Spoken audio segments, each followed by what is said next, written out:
ನ್ಯೂಸ್ಗೆ ಸ್ವಾಗತ. ಇದು ವೀರಶೈವ ಲಿಂಗಾಯತರ ಧ್ವನಿ. ನಾನು ಚೈತ್ರ ಹಿರೇಮಠ್.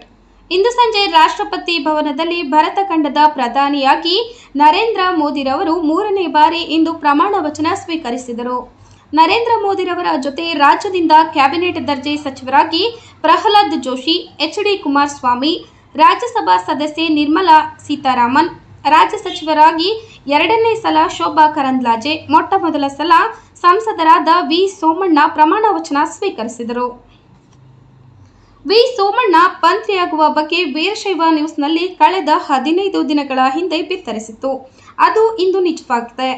ಜಗದೀಶ್ ಶೆಟ್ಟರ್, ಬಸವರಾಜ ಬೊಮ್ಮಾಯಿರವರನ್ನು ಹಿಂದಿಕ್ಕಿ ಸೋಮಣ್ಣ ಹೇಗೆ ಮಂತ್ರಿಯಾದರು, ಇದರ ಹಿಂದಿರುವ ರಹಸ್ಯವೇನು ಎಂದು ನಮ್ಮ ಚಾನೆಲ್ನ ಸಂಪಾದಕರಾದ ಎಸ್. ಸೋಮಶೇಖರ್ ಗಾಂಧಿ ವಿಶ್ಲೇಷಣೆ ಮಾಡಿದ್ದಾರೆ. ನೋಡೋಣ ಬನ್ನಿ. ಮೊಟ್ಟ ಮೊದಲನೆಯಾಗಿ ಕೇಂದ್ರದಲ್ಲಿ ಎನ್ಡಿಎ ಸರ್ಕಾರ ಅಧಿಕಾರಕ್ಕೆ ಬಂದು ಪ್ರಧಾನಮಂತ್ರಿ ನರೇಂದ್ರ ಮೋದಿಯವರು ಮತ್ತೊಮ್ಮೆ ಪ್ರಧಾನಿಯಾಗಿ ಪ್ರಮಾಣ ವಚನ ಸ್ವೀಕರಿಸಿದ್ದಾರೆ. ಅದರ ಜೊತೆಗೆ ಕರ್ನಾಟಕದಿಂದ 5 ಜನ ಈ ಬಾರಿ ಮಂತ್ರಿಮಂಡಲಕ್ಕೆ ಸೇರಲಿದ್ದಾರೆ. ಅದರಲ್ಲಿ ನಿರ್ಮಲಾ ಸೀತಾರಾಮನ್ ಮುಖ್ಯಮಂತ್ರಿಯಾಗಿದ್ದಾರೆ ಮತ್ತು ಪ್ರಹ್ಲಾದ್ ಜೋಶಿ ಸಹ ಕೇಂದ್ರದ ಕ್ಯಾಬಿನೆಟ್ ದರ್ಜೆಯ ಮತ್ತೊಮ್ಮೆ ಸಚಿವರಾಗಿದ್ದಾರೆ. ಅದರ ಜೊತೆಗೆ ಶೋಭಾ ಕರಂದ್ಲಾಜೆ ಅವರು ಕಳೆದ ಬಾರಿ ಅವರಿಗೆ ರಾಜ್ಯ ದರ್ಜೆಯ ಮಂತ್ರಿ ಸ್ಥಾನ ನೀಡಲಾಗಿತ್ತು. ಅವರು ಸಹ ರಾಜ್ಯ ಖಾತೆಯ ಮಂತ್ರಿಗಳಾಗಿದ್ದಾರೆ. ಅದರ ಜೊತೆಗೆ ಇನ್ನೆರಡು ಹೊಸ ಮುಖಗಳು ಸಹ ಇವತ್ತು ನಾವು ನೋಡ್ತಾ ಇದ್ದೀವಿ. ಅದಾದಂದರೆ ಒಂದು ಕೇಂದ್ರದ ಎನ್ಡಿಎ ಭಾಗವಾಗಿರ್ತಕ್ಕಂಥ JDSನ ಸಂಸದ ಮತ್ತು ಮಾಜಿ ಮುಖ್ಯಮಂತ್ರಿ ಎಚ್.ಡಿ. ಕುಮಾರಸ್ವಾಮಿ ಅವರು ಸಹ ಕೇಂದ್ರದ ಕ್ಯಾಬಿನೆಟ್ ಮಂತ್ರಿಯಾಗಿದ್ದಾರೆ. ಅದರ ಜೊತೆಗೆ ಮತ್ತೋರ್ವ ವೀರಶೈವ ಲಿಂಗಾಯತ ಮುಖಂಡರಾದಂತಹ ವಿ. ಸೋಮಣ್ಣ ಅವರು ಸಹ ರಾಜ್ಯ ದರ್ಜೆಯ ಸಚಿವರಾಗಿ ಪ್ರಮಾಣ ವಚನವನ್ನು ಸ್ವೀಕರಿಸಿದ್ದಾರೆ. ನೋಡಿ ಫ್ರೆಂಡ್ಸ್, ನಾನು ಕಳೆದ 15 ದಿನದಿಂದ ಹೇಳಿದ್ದೆ, ನಮ್ಮ ರಾಜ್ಯದಲ್ಲಿ ಗೆದ್ದಿರತಕ್ಕಂಥ ವೀರಶೈವ ಲಿಂಗಾಯತ ಸಮುದಾಯದ 3 ಮುಖಂಡರು, ಮಾಜಿ ಮುಖ್ಯಮಂತ್ರಿ ಜಗದೀಶ್ ಶೆಟ್ಟರ್ ಆಗ್ಬೋದು, ಬಸವರಾಜ ಬೊಮ್ಮಾಯಿ ಆಗ್ಬೋದು ಮತ್ತು ಸೋಮಣ್ಣ ಆಗ್ಬೋದು, ಇವರ 3ರಲ್ಲೇ ಮಂತ್ರಿ ಸ್ಥಾನಕ್ಕೆ ಪೈಪೋಟಿ ಬರುತ್ತೆ. ಬಹುತೇಕ ಎಲ್ಲೋ ಒಂದು ಕಡೆ ಆಲೋಚನೆ ಮಾಡಿದ್ರೆ ಅಮಿತ್ ಶಾ ಅವರು ಸೋಮಣ್ಣನ ಕೈ ಹಿಡಿದಿದ್ದಾರೆ ಅಂತಲೇ ಹೇಳ್ಬೋದು. ಅದಕ್ಕೆ ಹಲವಾರು ಕಾರಣಗಳಿದೆ.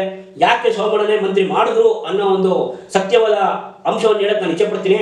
ಜಗದೀಶ್ ಶೆಟ್ಟರ್ ಮಾಜಿ ಮುಖ್ಯಮಂತ್ರಿಗಳು, ವಿರೋಧ ಪಕ್ಷದ ನಾಯಕರಾಗಿದ್ದರು. ಅವರು ಸತತವಾಗಿ ಬಿಜೆಪಿಯಲ್ಲಿ 6 ಬಾರಿ ಗೆದ್ದು ಶಾಸಕರಾಗಿದ್ದರು.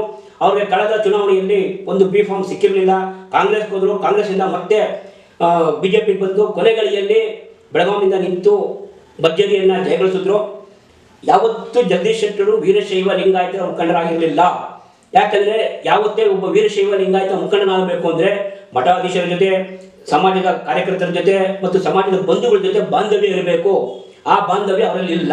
ಯಾಕಂದರೆ ಅವರು ಆಹಾರ ಪದ್ಧತಿಯು ಸಹ ವಿಭಿನ್ನವಾಗಿದೆ ಮತ್ತು ಅವರ ಕ್ಷೇತ್ರದಲ್ಲಿ ಅವರು ಸೋತರು, ಕೆಲಸ ಮಾಡಿಲ್ಲ. ಮತ್ತು ಯಾವುದೇ ವೀರಶೈವ ಲಿಂಗಾಯತ ನಾಯಕರನ್ನು ಬೆಳೆಸುವ ಕೆಲಸ ಮಾಡದೇ ಇರೋ ಕಾರಣದಿಂದ ಜಗದೀಶ್ ಶೆಟ್ಟರ್ನ ಈ ರಾಜ್ಯದ ಜನತೆ ವೀರಶೈವ ಲಿಂಗಾಯತ ಮುಖಂಡ ಅಂತ ಯಾವತ್ತೂ ಒಪ್ಕೊಳ್ಳಿಲ್ಲ. ಒಂದು. ಎರಡನೇ ನಾವು ಬರಬೇಕು ಅಂದರೆ ಬಸವರಾಜ ಬೊಮ್ಮಾಯಿ ಅವರು ಸಹ ಮುಖ್ಯಮಂತ್ರಿ ಆಗಿದ್ದರು. ಅದು ಯಡಿಯೂರಪ್ಪನವರ ಕೃಪೆಯಿಂದ, ಅವರು ಸ್ವಂತ ವರ್ಚಸ್ಸಿನಿಂದ ಅಲ್ಲ. ಯಾಕಂದರೆ JDUನಲ್ಲಿದ್ದರು, 2 ಬಾರಿ MLC ಆಗಿದ್ದರು, ಈಗ 4 ಬಾರಿ ಶಾಸಕರಾಗಿದ್ದಾರೆ, ಶಿಖಾ ವಿಷಯದ ಶಾಸಕರಾಗಿದ್ದರು. ಒಂದು ವೇಳೆ ಅವತ್ತು ಸೋಮಣ್ಣನವರು ಮನಸ್ಸು ಮಾಡಿದ್ರೆ, ಯಡಿಯೂರಪ್ಪನವರ ಹತ್ರ ಚೆನ್ನಾಗಿದ್ರೆ ಅವತ್ತೇ ರಾಜ್ಯದ ಮುಖ್ಯಮಂತ್ರಿ ಆಗ್ಬೋದಿತ್ತು.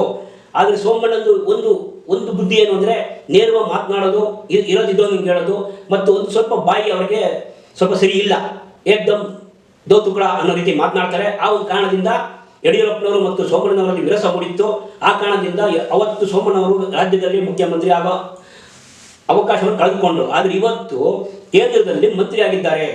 ಪ್ರಪ್ರಥಮ ಬಾರಿಗೆ ತುಮಕೂರು ಲೋಕಸಭಾ ಕ್ಷೇತ್ರದಿಂದ ಹನುಮೇಗೌಡರನ್ನು ಸೋಲಿಸಿ ಮಂತ್ರಿಯಾಗಿರುವುದು ಅಷ್ಟು ಸುಲಭದ ಕೆಲಸವಲ್ಲ. ಯಾಕಂದರೆ ಹೈಕಮಾಂಡು ಅಮಿತ್ ಶಾ ಅವರು ಒಂದು ದಾಳಿ ಹಾಕಿರ್ತಾರೆ. ಸೋಮಣ್ಣ ಅಂದರೆ ಎಲ್ಲ ಮಠಾಧೀಶರ ಜೊತೆ ಚೆನ್ನಾಗಿದ್ದಾರೆ ಮತ್ತು ವೀರಶೈವ ಲಿಂಗಾಯತರ ಮುಖಂಡರಾಗಿದ್ದಾರೆ.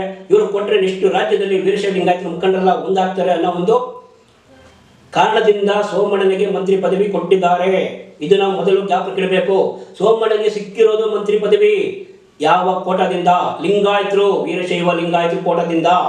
ವೀರಶೈವ ಲಿಂಗಾಯತರಿಗೆ ನೀವೇನು ಮಾಡ್ತಿರೋ ಬಿಡ್ತಿರೋ, ಆದರೆ ಮಾಸಾಗಿ ಅವ್ರಿಗೆ ನೀವು ಮಂತ್ರಿ ಆದ ಮೇಲೆ ಸಹಾಯ ಮಾಡಬೇಕಾದ ನಿಮ್ಮ ಧರ್ಮ, ನಿಮ್ಮ ಕರ್ತವ್ಯ. ಮತ್ತೆ ನೀವು ವೀರಶೈವ ಲಿಂಗಾಯತ ಕೋಟಾದಿಂದ ಮಂತ್ರಿ ಆಗಿರೋದಕ್ಕೆ ಕೇಂದ್ರದಲ್ಲಿ OBCಗೆ ನೀವು ಒತ್ತಾಯ ಮಾಡಬೇಕು. ಒಂದು ವೇಳೆ ನೀವು ಕೇಂದ್ರದಲ್ಲಿ OBC ಒತ್ತಾಯ ಮಾಡಿ ನಮ್ಮ ವೀರಶೈವ ಲಿಂಗಾಯತ ಸಮುದಾಯಕ್ಕೆ OBC ಬಂದರೆ ಇಡೀ ಸಮಾಜ ನಿಮ್ಮ ಜೊತೆ ಇರುತ್ತೆ. ಸೋಮಣ್ಣವರೇ, ಇವತ್ತು ನೀವು ಏನೇ ಹೇಳ್ಬೋದು, ವೀರಶೈವ ಲಿಂಗಾಯತರು ನಿಮ್ಮನ್ನು ಕೈ ಹಿಡಿದಿದ್ದಾರೆ ತುಮಕೂರಲ್ಲಿ. ಆ ವೀರಶೈವ ಲಿಂಗಾಯತರು ಒಕ್ಕಲಿಗ ಸಮಾಜ, ತಿಗಳು ಸಮುದಾಯ ಮತ್ತು ಇನ್ನಿತರ ಸಮಾಜದಲ್ಲಿದ್ದಾರೆ. 4.5 ಲಕ್ಷ ಇರತಕ್ಕಂಥ ತುಮಕೂರು ಲೋಕಸಭಾ ಕ್ಷೇತ್ರದಲ್ಲಿ ಲಿಂಗಾಯತರು ಕೈ ಹಿಡಿದ ಕಾರಣ ತಾವು ಗೆದ್ದಿದ್ದೀರಾ. ಲಿಂಗಾಯತರು ಕೋಟದಿಂದ ಮಂತ್ರಿ ಆಗಿದ್ದೀರಾ. ಅದನ್ನು ಮತ್ತೆ ಮತ್ತೆ ತಮ್ಮನ್ನ ಗಮನಕ್ಕೆ ತರ್ತಾ ಇದ್ದೇನೆ. ದಯವಿಟ್ಟು ಸೋಮಣ್ಣನವರು ಮಂತ್ರಿ ಆಗ್ತಾರೆ. ಯಾಕಂದ್ರೆ ಇಡೀ ರಾಜ್ಯ ಸುತ್ತಾಡಿ ಲಿಂಗಾಯತರು ಸಂಘಟನೆ ಮಾಡಿ ಈ ವಿಚಾರವನ್ನ ನಿಮಗೆ ನಾನು MLC ಆದಾಗ ಹೇಳಿದ್ದೆ, ನಿಮಗೊಂದು ಅವಕಾಶ ಸಿಕ್ಕಿದೆ, ರಾಜ್ಯ ಸುತ್ತ ಅವಕಾಶ, ಮುಖ್ಯಮಂತ್ರಿಗಳಾಗಿ ಆಗಬಹುದು ಮುಂದಿನ ದಿನಗಳಲ್ಲಿ. ನೀವು ವೀರಶೈವ ಲಿಂಗಾಯತರ ಮುಖಂಡರಾಗಬೇಕು. ಅಮಿತ್ ಶಾ ಅವರ ಲೆಕ್ಕಾಚಾರ ಅಷ್ಟೇ. ಯಾಕಂದ್ರೆ ಯಡಿಯೂರಪ್ಪನವರಿಗೆ ವಯಸ್ಸಾಗಿದೆ, ವಿಜೇಂದ್ರನೂ ಆಗಿದೆ. ವಿಜೇಂದ್ರ ಒಬ್ಬ ನಾಯಕನೇ. ಆದರೆ ವಿಜೇಂದ್ರನ ನಾಯಕತ್ವಕ್ಕಿಂತ ಸೋಮಣ್ಣನವರ ಅನುಭವ ಬಹಳಷ್ಟು ಚೆನ್ನಾಗಿದೆ. ಸೋಮಣ್ಣನ ಅನುಭವ ಮತ್ತು ಸೋಮಣ್ಣನವರ ಸಂಘಟನೆ, ಸೋಮಣ್ಣನವರ ಓಡಾಟ, ಸೋಮಣ್ಣನವರ ಒಡನಾಟಗಳು ನೋಡಿ ಅಮಿತ್ ಶಾ ಅವರು ಕೇಂದ್ರದಲ್ಲಿ ರಾಜ್ಯ ಖಾತೆಯನ್ನು ಕೊಟ್ಟಿದ್ದಾರೆ. ಮುಂದಿನ ದಿನಗಳಲ್ಲಿ ಕ್ಯಾಬಿನೆಟ್ ದರ್ಜೆ ಸಚಿವರಾಗಬಹುದು. ತಾವು ದಯವಿಟ್ಟು ಸೋಮಣ್ಣನವರು ಇದನ್ನು ಮನಗಂಡು ಇನ್ನು ಮುಂದಾದರೂ ವೀರಶೈವ ಲಿಂಗಾಯತ ಸಮುದಾಯವನ್ನು ತನ್ನ ಜೊತೆಗೆ ಕರೆದುಕೊಂಡು ಹೋಗುವ ಜೊತೆಗೆ ಇನ್ನಿತರ ಸಮಾಜವನ್ನು ಕೊಂಡೊಯ್ದುಕೊಂಡು ವೀರಶೈವ ಲಿಂಗಾಯತ ಸಮುದಾಯಕ್ಕೆ ನೀವು ಒಳಿತು ಮಾಡಲೇಬೇಕು. ಅದು ನಿಮ್ಮ ಕರ್ತವ್ಯ, ನಿಮ್ಮ ಡ್ಯೂಟಿ. ಯಾಕಂದ್ರೆ ನಿಮಗೆ ಮಂತ್ರಿ ಆಗಿರೋದು ನೀವು ಲಿಂಗಾಯತ ಕೋಟದಿಂದ, ಬೇರೆ ಯಾರು ಕೋಟದಿಂದ ಅಲ್ಲ. ಇವಾಗ ಅಮಿತ್ ಶಾನೇ ನಿಮ್ಮನ್ನ ಮಂತ್ರಿ ಮಾಡೋದ್ರೆ ಯಾವ ಕಾರಣದಿಂದ ಮಾಡ್ತಾರೆ? ಲಿಂಗಾಯತರನ್ನ ಕೋಟ. ಅದನ್ನು ತಲೆ ಇಟ್ಕೊಳ್ಳಿ. ದಯವಿಟ್ಟು ಆ ಅಧಿಕಾರದ ಮದವನ್ನ ನೀವು ನೆತ್ತಿಗೆರಿಸ್ಕೊಂಡ್ರೆ ನಿಮ್ಗೆ ಆ ಭಗವಂತನು ಕ್ಷಮಿಸೋದಿಲ್ಲ. ಇದು ನಾನು ಖಂಡಿತವಾಗಿ ನೇರವಾಗಿ ಹೇಳ್ತೀನಿ. ಯಾಕಂದ್ರೆ ನಾನು ನಿಮ್ಮ ಗರಡಿಯನ್ನು ಬಳದ್ದವನು, ಒಬ್ಬ ಪತ್ರಕರ್ತ. ನಿಮ್ಮಷ್ಟೇ ನೇರವಾಗಿ ಹೇಳುವಂಥ ಹಕ್ಕು ನನಗಿದೆ. ಯಾಕಂದ್ರೆ ನಿಮ್ಮ ರಾಜಕೀಯದ ಬೆಳವಣಿಗೆಯಲ್ಲಿ ನಮ್ದು ಎಲ್ಲ ಒಂದು ಸಾಸಿವೆ ಕಾಳಷ್ಟು ಪಾತ್ರ ಇದೆ. ಇನ್ನು ಮುಂದಾದರೂ ನೀವು ವೀರಶೈವ ಲಿಂಗಾಯತ ಮುಖಂಡರಾಗಿ ಇಡೀ ರಾಜ್ಯದಲ್ಲಿ ಸುತ್ತಿ, ಇಡೀ ದೇಶದಲ್ಲಿ ಸುತ್ತಿ. ಮಹಾರಾಷ್ಟ್ರದಲ್ಲಿ ಲಿಂಗಾಯತರಿದ್ದಾರೆ, ತಮಿಳುನಾಡಲ್ಲಿದ್ದಾರೆ, ಆಂಧ್ರದಲ್ಲಿದ್ದಾರೆ ಮತ್ತು ಮಧ್ಯಪ್ರದೇಶದಲ್ಲಿದ್ದಾರೆ, ಉತ್ತರ ಪ್ರದೇಶದಲ್ಲಿದ್ದಾರೆ. ಎಲ್ಲರೂ ಲಿಂಗಾಯತರು ಸಂಘಟನೆ ಮಾಡಿ ಒಬ್ಬ ದೊಡ್ಡ ನಾಯಕನಾಗಿ ಬೆಳಿಬೇಕು. ಇಡೀ ರಾಜ್ಯಕ್ಕೆಲ್ಲ, ಇಡೀ ದೇಶಕ್ಕೆ ನೀವು ಒಬ್ಬ ವೀರಶೈವ ಲಿಂಗಾಯತ ಮುಖಂಡನಾಗಿ ಬೆಳಿಬೇಕು ಅನ್ನೋದೇ ನಮ್ಮ ವೀರಶೈವ ನ್ಯೂಸ್ನ ಒಂದು ಹೆಬ್ಬಯಕೆ ಆಗಿದೆ. ದಯವಿಟ್ಟು ಇನ್ನು ಮುಂದಾದರೂ ತಾವು ತಮ್ಮ ಬಾಯಿಯನ್ನು ಅರಿಯಲು ಬಿಡದೆ ಕೆಲಸವನ್ನು ಮಾಡಿ ಇಡೀ ದೇಶ ಸುತ್ತಿ ನಮ್ಮ ವೀರಶೈವ ಲಿಂಗಾಯತರ ಸಾಮರ್ಥ್ಯವನ್ನು ತೋರಿಸಿ ಅಂತೇಳಿ ವೀರಶೈವ ನ್ಯೂಸ್ ಕಳಕಳಿಯಿಂದ ತಮ್ಮನ್ನು ಕೇಳಿಕೊಳ್ಳುತ್ತದೆ. ಆತ್ಮೀಯ ಬಂಧುಗಳೇ, ಇವತ್ತು ಬಹಳ ಒಂದು ಸಂತಸದ ದಿನ. ಯಾಕಂದ್ರೆ ಜಗದೀಶ್ ಶೆಟ್ಟರು ಮಂತ್ರಿ ಆಗಬಹುದು ಅಂತ ಒಂದು ಕಡೆ ಸುದ್ದಿ ಇತ್ತು, ಇನ್ನೊಂದು ಕಡೆ ಬಸವರಾಜ ಬೊಮ್ಮಾಯಿ ಮಂತ್ರಿ ಆಗಬಹುದು ಸುದ್ದಿ ಇತ್ತು. ಆದರೆ ಅವರಿಬ್ಬರು ವೀರಶೈವ ಲಿಂಗಾಯತ ಸಮುದಾಯದ ಮುಖಂಡರಾಗೋದಿಕ್ಕೆ ಅವರಿಗೆ ಯಾವುದೇ ವಿಧವಾದಂತಹ ಸಾಮರ್ಥ್ಯ ಇಲ್ಲ. ಅದು ಖಂಡಿತವಾಗಿ ಹೇಳ್ತೀನಿ. ಯಾಕಂದ್ರೆ ಬಸವರಾಜ ಬೊಮ್ಮಾಯಿ ಒಬ್ರು ರಾಜಕಾರಣಿ, ಒಬ್ಬ ಮಾಜಿ ಮುಖ್ಯಮಂತ್ರಿಗಳ ಮಗ, ಸಂಸ್ಕಾರ ಸ್ವಲ್ಪ ಕಡಿಮೆ. ಜಗದೀಶ್ ಶೆಟ್ಟರ್ ಹೋಲಿಸಿಕೊಂಡ್ರೆ ನಮ್ಮ ವೀರಶೈವ ಲಿಂಗಾಯತ ಸಮುದಾಯದ ಸಂಸ್ಕಾರ ಬಹಳ ಕಡಿಮೆ. ಅವರಿಬ್ಬರ ಆಹಾರ ಪದ್ಧತಿಗಳು ಬೇರೆ ಇದೆ.